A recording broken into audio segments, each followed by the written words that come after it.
All right, everyone, welcome back into another fantasy golf video. Going to be breaking down the AT&T Pebble Beach Pro-Am. It's going to be a signature event played on two different courses, so there's going to be lots of nuances to get into for this week. But we'll be touching on everything that you need to know for this week, talking about course history, the top stat fits, the players that are in the best recent form, which players that we would want to be on for PGA DFS, for DraftKings and FanDuel, but also we're going to be concentrating on which players are going to be the best bets as well for us. And then lastly, we'll be also showing you guys a first look build for both my first look build, and then we're going to compare that against the 9 to 5 lineup optimizer to see kind of what that is telling us to do there as well. Let's go and get into it.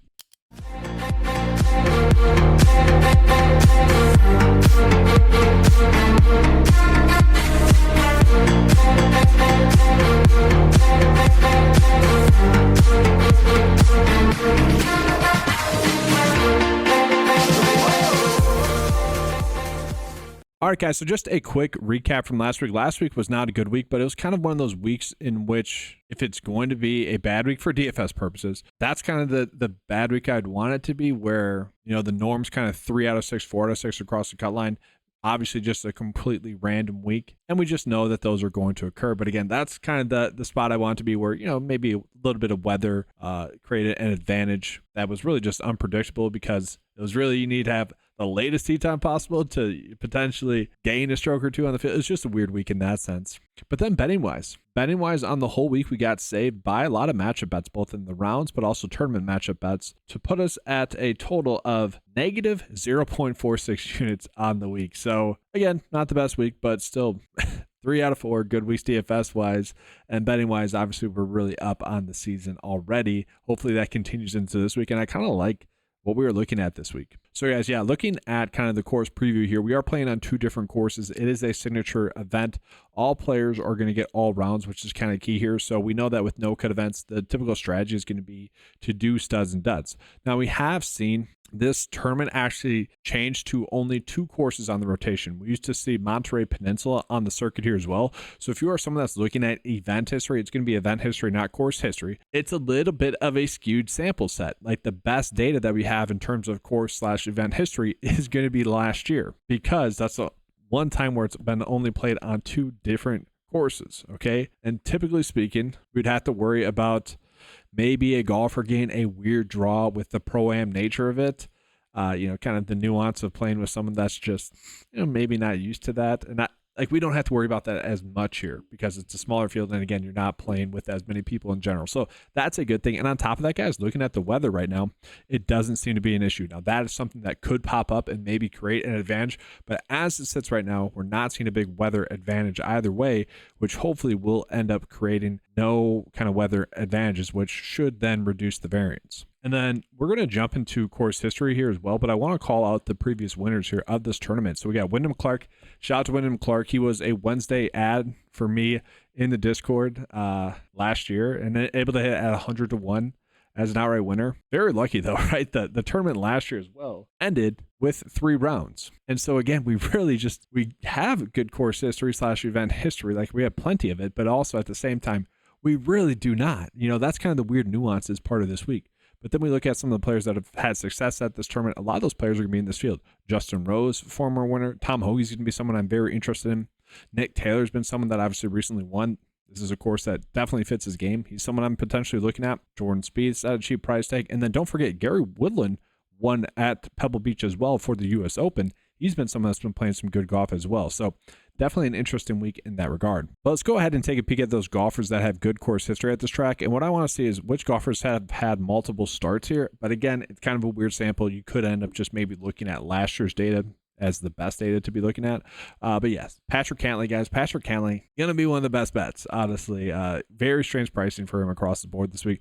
Then we got Sam Burns popping up in there. Jason Day, he's an interesting click. Victor Hovland. We started going down the list. It actually does get a little bit poor, because not all the time players are wanting to play this tournament. And it's honestly, it's a strange tournament for me for it to be a signature event. And one other thing that I didn't even talk about nuance wise is, one, we're dealing with Scotty Scheffler coming back from his hand injury, where he apparently stabbed it trying to prepare dinner. How good is he going to be? But we also have a bunch of golfers that played on the TGL on Monday. And man, the TGL, I'm a little bit worried, guys. The one thing I'm worried about is TGL has been too good. It really has. It's crazy. Like over the last 3 months, Has there been a PGA Tour event that's been better than this last Monday night for TJL? And there's never been a live event that's been better than that. I'm like a little bit, I'm like, all right, like not me personally, but like I'm worried that like casual fans might just tune into that a little bit more. But for me, actually, TGL gets me pretty darn excited. Like, I don't know, it gets me energized throughout the week to talk about the next event. But anyways, those players that played in that event, the TGL event, you got Tom Kim, you got Rory, you got Adam Scott, who else? Keegan, all players that we potentially play. I'm a little bit worried about that. Like maybe they didn't get an extra practice round and that they typically would get. I think that's why they ended up playing on Monday night. So it's not a big issue, but I'm a little bit nervous about that. But it's always nice to see golfers having good course history. One player that's popping up to me, Bo Hosler, obviously I like him. Tom Hoge, he's going to be someone we're talking about. And then, yeah, Nick Taylor, former winner at this event as well. I think he's going to be someone we're thinking about here as well. Now, the nice thing about this week is that it's a well-established course, at least with Pebble Beach. We know what to be looking at key stat-wise. A nice caveat about this week, guys, probably the single best thing that's come out of signature events. I actually hate them, guys. I think they're so stupid. It's part of the reasons why I'm kind of anti-live. I'm a guy for fantasy golf purposes, for PGA DFS purposes, betting purposes. I want full field events. That's where we actually, not exactly true lately, but that's where we get our biggest edges. And I say that because no-cut events, guys, we even saw it at the Century tournament where people just do not want to do this, the studs and duds approach. They just can't mentally do it. Whereas obviously we did that for the Century and had a pretty sweat-free week. And so that's why I phrased that way. But like the bigger weeks typically come on the full tournament field events. And so that's why I'm always a little bit salty about it. And it just kind of waters down the rest of the season when you're just trying to elevate these events like this when really who cares? It's just another like week on the tour. But anyways, we do know what to look at stat fit wise, guys. This is a tournament where you need to be good ball striking, total driving. Those are two of the most key stats. And then birdie to bogey ratio as well. Those three stats we know to be looking at. We have seen that be proven time in and time again here at this tournament, which is nice to see. But we also do know par 5 scoring. You need to be converting on those par 5s. Not exactly as big of a focus this week, but still something you need the golfers to convert on those par 5s. But really, birdie bogey ratio, total driving, ball striking, we need that to have a good week. Now, another kind of issue, haven't seen Rory this year, haven't seen Scottie Scheffler this year, and I think Shane Lowry is a good example of that. Shane Lowry was kind of sloppy last week. I think had he had a few competitive rounds in there, he probably ends up having a really good week last week, but he ended up struggling. Like in general, like he was making enough birdies, but just making a few too many slight mistakes ended up hurting him. So a little bit worried about Scottie and Rory. We'll see if we get to them. But we know what to expect stat fit wise, and then recent form wise as well. We got a lot of golfers that have actually been playing at least a lot of golf as well in 2025 that we could be looking at. Patrick Cantlay being one of those, Harry Hall potentially, Taylor Pendrith coming in off of the top 10 finish, Sam Burns, and then Scottie Scheffler obviously has been playing great golf. If it weren't for an injury, like if he was just taking time off because he had a kid for, like we have seen, I wouldn't really be worried. But the fact that he is taking off time because of an injury that could like just aggravate you enough to kind of throw you off, that does worry me slightly. So I don't know if we're exactly going to be treating him as the top choice. We look at something like Adam Scott that's popping up in there, and then Keegan Bradley as well. Two golfers that did play on the TGL, and Scott's making his first start in some time. Keegan Bradley has played well. I think we could look at him, but that's certainly interesting there. So guys, we're going to go ahead now and jump on into, we can look at specialists. We'll jump at specialists real quick, and then we'll jump into the top plays. Specialist wise, I don't really care. It's just generally, I like to see golfers that I'm on also be good specialists. If you guys want to call that course fit, you could do that as well. So now we'll jump into the high tier plays. And so to me, this week is certainly interesting. Like I do, like in 150 lineups, I will begin to Scottie, I will begin to Rory. That's pretty simple and easy to say. But like in terms of like just down into who are the top plays, I would say maybe starting out with Colin Morikawa instead of those first two are players is a player I'd rather get to. Runner-up finish at the Century, guys. Not right bet for us that week. That was unfortunate, but he's coming in as the second best play just across the board. Has been playing extremely good golf, and so he's a good play. Another good play that I like is going to be Justin Thomas. Now, I did caution everyone against playing him at the Century tournament, and then kind of at the American Express, I was like, all right, let's be on him a little bit more. Let's flip that around. So kind of been on the right side of Justin Thomas thus far. He's kind of one of those players where, the first week at his ownership didn't really make sense. I'm curious to see what his ownership will be this week, but he is someone I could flirt around with for the idea of being on like outright wise. But DFS wise, I think he does make a lot of sense. Still, maybe not the best effort, but as a whole, I think he's going to be a fine play. He does well on Poa Greens. Obviously coming in off a good finish at the American Express. We could be catching him still on that good form that everyone is loving. But kind of the clear-cut options are these players right here. And Patrick Cantlay is just going to be a player that we can't avoid this week. And I'm scratching my head around the pricing that we are getting for him. Like, it's very strange. You can get him at 20 to 1 on FanDuel. Kind of a clear option there. He's someone you could bet at top 20 at 1 to 1. That's kind of crazy to me. Or even to top 10, 2 to 1. Very good odds there. And he's just the correct play across the board. Has played this tournament extremely well. Guys, 3 straight finishes of 11 or better. So 11th, 4th, and 3rd. Good staff hit, top 6 in the field there, guys. Second best specialist in the field. Just across the board, a great option. And we have seen him play now multiple times this season. So he's checking all the boxes. Don't really get that. He's an easy click. He'll be a core play at the end of the video. Spoiler alert there. And then Sam Burns. I really don't mind Sam Burns as well. A little bit of a letdown for us there at the American Express. Kind of, oh well, still 30th place finish, still playing elite golf. And maybe because of that, we're getting him at a cheap price tag. Like, would it be shocking for him to win? Finish top 10 last year. And, you know, again, we didn't get the final round there. Maybe he ends up closing a little bit there.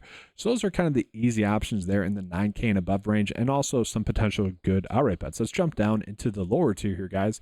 Freaking Sanjay, just real quickly, made me very mad. The 1 week in which he was the top play, he was terrible. Miscut. Obviously, if he gives us a very good finish there that week, we have a massive week. And that was just so tilting there. The fact that he missed the cut and then had a good week the following event. So annoying there. That's PGA DFS though. And early season DFS where we do see golfers' results vary a lot more. Jason Day's an interesting click this week. Kind of a letdown, I would say, last week, but again, he wasn't as good of an option last week as he was at the American Express. American Express, kind of one of those head scratchers in terms of people being on him, and really the pricing. Not going to get many opportunities like that.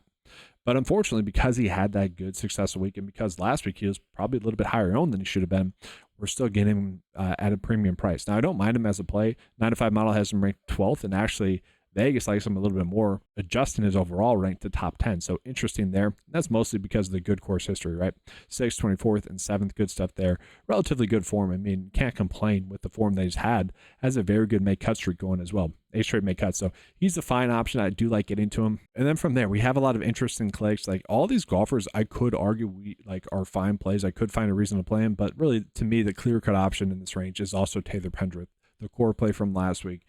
He's someone that came through for us last week, but also kind of didn't. Like, man, you look at that leaderboard and like him, Sanjay, those were like the 2 really good plays on paper that I shouldn't say Sanjay, but like players that maybe should have won. And for that matter, guys, Sam Stevens was like, in terms of players in the back 9 that seemed like they could win, it seemed like it was Sam Stevens to lose. And just strange that we've had Nick Taylor win, who was, you know, a bad play on paper that week, and now Harris English, who really a bad play on paper last week. And the players that you maybe would have been on Nico the Nick Taylor week and Sam Stevens just didn't come through. It's kind of a weird season in that regard, where typically speaking, those better options and, you know, pretty solid options typically come through. And I won't be surprised if that happens this week here as well. But looking at guys, yeah, Taylor Pendrith, just an elite option. Okay, does have course history here. 2 make cuts and a top 10 finish in his most recent start. Obviously playing great golf. I mean, elite golf. So he ranks really well in total driving and ball striking. Obviously 2 stats that we know we need to be looking at this week. Could be a little bit better bogey to bogey ratio. Don't exactly love that, but is making up for it with his ability to score on some par 5s. 50 to 1. Crazy odds there. You can get him at 2 to 1, 2 top 20 in a no-cut event. Very strange there. Love the odds that we're getting from across the board. He's someone that, to me, is priced too cheap. But again, the strategy, typically speaking, on these tournaments is to avoid a play like Taylor Pendrith, is to just chase the upside with the top-end golfers, those top-end golfers that you feel are going to give you at least a top 10 finish, are going to give you those placement points. That's the annoying part this week, is that we have a lot of question marks for those elite options on the top end that I might flirt around with playing someone like Taylor Pendrith. I mean, I'm going to play him a lot just in the main build. We will see. So from there, guys, we can go ahead and drop down into the low tier. There's a lot of decent options. We are seeing Shane Lowry. I do expect him to bounce back. Seb Straka coming in off a win in his most recent event. I guess those guys are AK. Russell Henley's fine. We know Russell Henley's typically a hit or miss option. Don't know if I exactly need to get there. Beau Hossler, though. Beau Hossler is someone that I don't have listed as a core play. I was kind of thinking about making him a core play. The reason I didn't is simply his price tag. Again, we typically want to be doing studs and duds, and at that price tag, it's kind of a weird price tag, but he's someone that on a normal week, I probably would have made a core play, and he's someone that I will be recommending as an outright bet. FanDuel has been giving us really good odds for this tournament, guys, 70 to 1, and I want to get there with him. And so form has been great, and it's been very steady now. We've seen a 12th and a 15th place finish in 2 starts thus far this season. Really good course history here as well. So 3 straight top 15 or better finishes here. Pretty good stat fit. I mean, he's good total driving, could be better ball striker. Typically chokes a little bit when he's in contention. But we have seen some pretty darn random outright winners thus far this season. He fits the mold as someone that's a good bet. And so I could get there with him. Again, Adam Scott, I would be on typically. I actually don't hate him. Like, if you guys want to get there, you can. I'm probably reading into a little bit too much, but I'm a little bit worried about that TGL stuff. Thomas Dietrich is a fine option at 4.7 or 7.4. Don't really need to get into it. He's more of a shoulder shrug option if you guys are finding yourself in this range to close out builds. I'm happy to get there. Harry Hall, though. Harry Hall, 4th best form in the field. It's going to be difficult not to get there with him because, well, he does have course experience. Maybe not the best at fit, 36 in the field, but as a whole, he's a solid play at that price tag. And so if you are doing maybe more studs and duds and you end up on that range, I'm fine with it. I mentioned Nick Taylor. Nick Taylor is actually going to be tough to pass up on. So after his win, he found himself somewhat in contention again last week, but still finished 12th, and he's a good stat fit. Obviously, it has good course history, I would say. Former winner. I'm fine getting there with him. Denny McCarthy has been playing solid golf. He's a fine option. But now we jump into the values. And this is going to really highlight, I think, to you guys maybe why we're probably looking at more of a studs and duds week. So Keith Mitchell's a good stat fit that can pop at this tournament. Okay, he's had a 4th and a 12th. Terrible week at this tournament last year. 54th in a no-cut event. I mean, that's bad. But when he's on, he can be on, so I don't hate him. Good staff hit. You have Ricky, who, if you just look over his past 5 starts or really starts this year, has been playing extremely good golf. Not a terrible staff hit as well. I could see him having, pop week, having a good week. Mark Hubbard's definitely an interesting click with that really good course history here. 7 straight mid cuts as well. I think he'll give us a good enough finish. And what I mean by that is he'll be able to outproduce his price tag, so I'm fine getting to him. Nico's been fine for us. Jonathan Vegas is a guy that can go on and score. Obviously, with it being a no-cut event, we could be looking at him. Typically, a better total driver and ball striker, which is obviously things we want to be looking at this week. And then Lee Hodges, guys. Lee Hodges is actually a player that we're going to be looking at here core plays-wise. So let's go ahead and jump into that. And, well, real quickly, I do want to mention Sam Stevens. I'm perfectly fine with Sam Stevens again this week. I am a little bit worried about his mentality after, I would say, honestly, choking away a potential win with hitting it into the water on the 18th, knowing he needed to make a birdie. I don't know. That would eat on me mentally if I was him. So a little bit worried about that. I would have rather him made a birdie and finish 3rd on 18th than him do what he did. And I'd be much more confident with him. But he's not terrible at that price tag, certainly in play. But let's go ahead now and jump on into the core plays. So core play number 1, as you guys could have guessed it, is going to be Patrick Cantlay. He's just a clear-cut option, especially at that price tag. He's ranking out as the best play in the 9 to 5 mile this week, actually tied with Scotty Scheffler. But if you want to give him the bump simply because we have seen him thus far this season, I'm happy with that. And the fact that we can get him at 20 to 1 is insane. Simply put, he's checking all the boxes. He's going to be an easy click. Another easy click to me on a normal week would actually be Taylor Pendrith. Again, the one concern with him is kind of where he's priced. On a week where we typically want to do studs and duds, he's priced at 8.8. Are we losing some upside by clicking him over someone, let's say Justin Thomas? Potentially, but I don't know. He's been playing great golf, does have good course history here as well. 7th place finish in his most recent start. It's tough to avoid him. He's going to be a good outright bet regardless. And we're going to go ahead and get into more of the DFS options here, core plays wise. But Lee Hodges, guys. Lee Hodges, honestly, at 150 to 1, if the weird trend continues where long shot bets hit, he's a great option. Obviously, that form is really desirable. 9th, 34th, 10th, 15th. If we go back further, 16th, miscut, 8th, 48th. So he's been playing great golf. At this course, at least he has course experience. 58th and miscut. Oh well. He's not the best at fit, don't get me wrong, top 40. But what we're hoping from him is that at his price tag of 6.2, we just want him to finish in the top 50% of the field, and he's really going to pay off that price tag. And it's just a head scratcher with that form that he has been in. Then the 4th core play is going to be Mark Hubbard for me.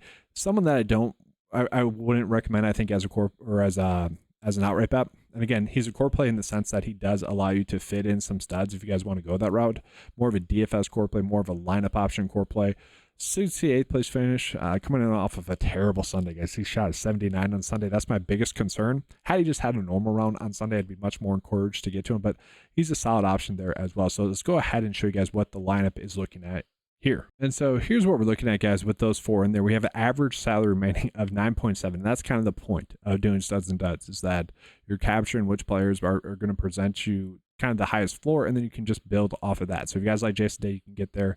Obviously, I mentioned I like Kyle Moore. Kyle is a decent option. Even if we click him, we can still get to Sam Burns. And so that's kind of the nice part about this week. We could get to Bo Hosler and whatnot, some of those other golfers I like, but a pretty simple lineup process to me as it sits right now. Now, I kind of thought that on Sunday of last week, and then everyone withdrew, and then it just being a week on Wednesday in the Discord. I'm like, I don't know, guys. I'm starting to feel a little off about this week. I think 4 out of 6 will be the norm.